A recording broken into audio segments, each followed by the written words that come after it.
एक बार एक गांव में सर्प एक पेड़ के नीचे रहने लग गया। बड़ा काला सर्प था। अब जैसे ही कोई जाए तो खा जाए। गांव वाला कोई उस पेड़ के पास से रास्ते से निकल के जाए तो खा जाए।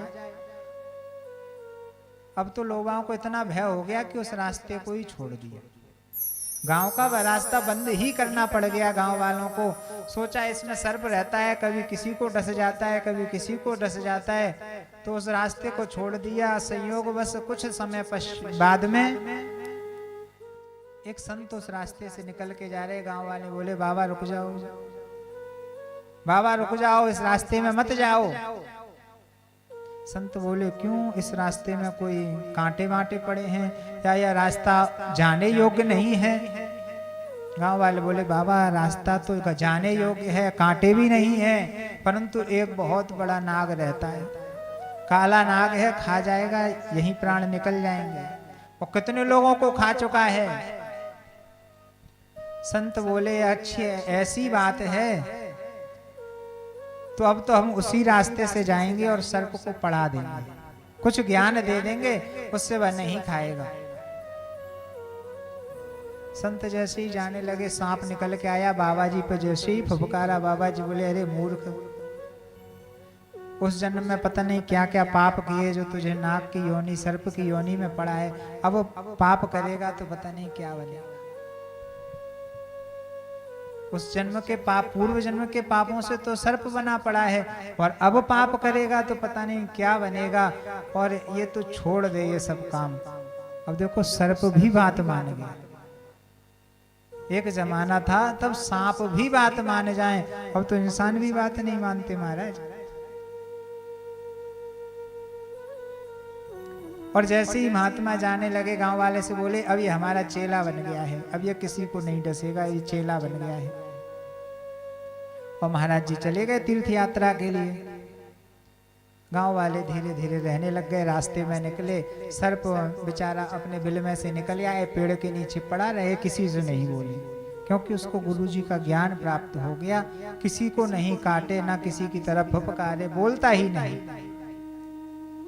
तब गांव वाले निकलने लग गए, बढ़िया से भीड़ होने लग गई। तो कुछ बच्चों ने सोचा चलो हम भी जाके देखते हैं, तो लंबा सा डंडा लेकर के गए।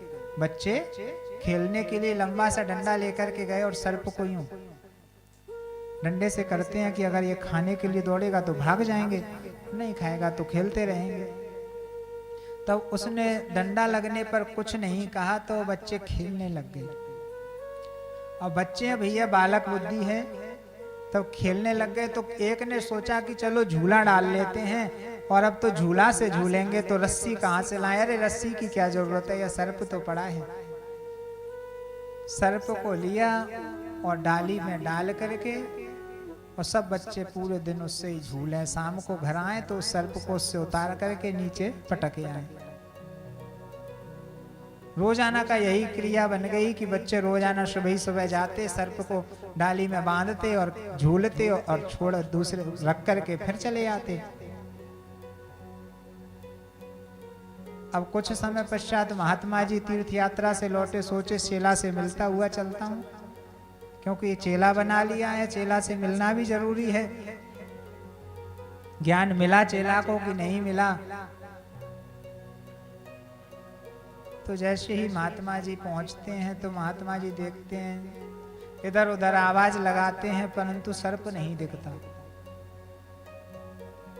तब गौर से देखते हैं तो एक किनारे में मरणासन्न सर्प पड़ा हुआ है। ऐसा लगता है जिस तो अभी मर जाएगा, क्योंकि जिस रस्सी बना करके जिस पे झूलेंगे तो वह मरने योग्य ही हो जाएगा। अब जैसे ही महात्मा जी सर्प को देखते हैं और बोलते हैं अरे मूर्खों, अरे पुत्र, मुझे इतना बताओ कि तुम्हारी ये दशा किस सत्संग से किस कुसंग से हो गई है? तो वह सर्प बोला महाराज ये सब कुसंग से नहीं, सत्संग से प्राप्त हो गया है। अगर आपका सत्संग नहीं किया होता तो कोई आसपास नहीं आता।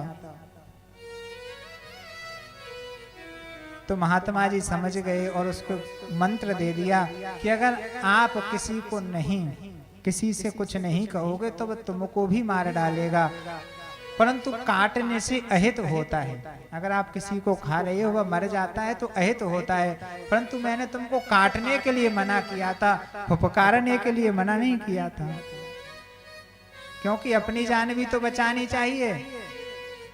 अब तो गुरुजी का ज्ञान प्राप्त हो गया। तब दूसरे दिन बच्चे जैसे ही निकल करके आते हैं, सर्प के पास पहुंचते हैं तो वो तो ज्ञानी बन गया, गुरुजी से शिक्षा प्राप्त हो गई, बच्चों पे पड़ता है फटकार के, बच्चे भागते चले जाते हैं। तो सत्संग की भी बड़ी महिमा है।